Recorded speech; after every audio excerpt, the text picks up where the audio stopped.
బత్తాయిలకు కష్టకాలము వచ్చిందమ్మా బత్తాయి.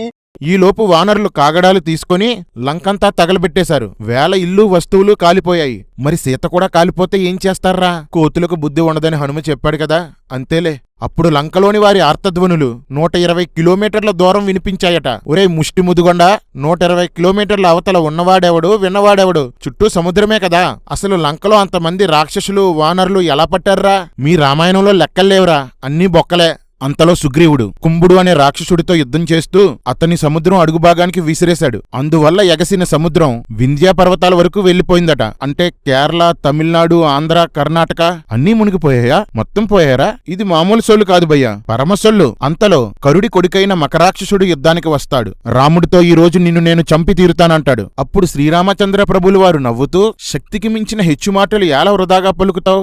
రణరంగాన విజయం ప్రగల్భాలతో రాదు, యుద్ధ పటిమతో వస్తుంది అంటాడు. అబ్బబ్బబ్బబ్బా, ప్రతిసారి నేను ఇది చేయగలను అది చేయగలను అని ప్రగల్భాలు పలికి ఒంటి నిండా బాణాలు వేయించుకొని కింద పడి దొరిలే రాముడు సూక్తులు చెప్తున్నాడు చూడండి. రామా, నువ్వు శక్తిగల రాముడివి కాదు, సుత్తి చెప్పే రాముడివి.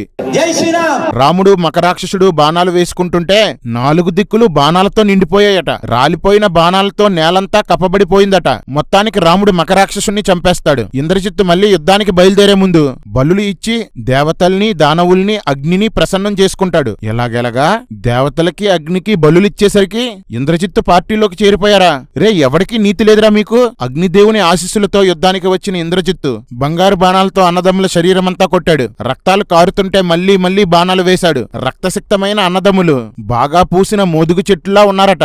ఏం పోలికరా బాబు వాల్మీకి!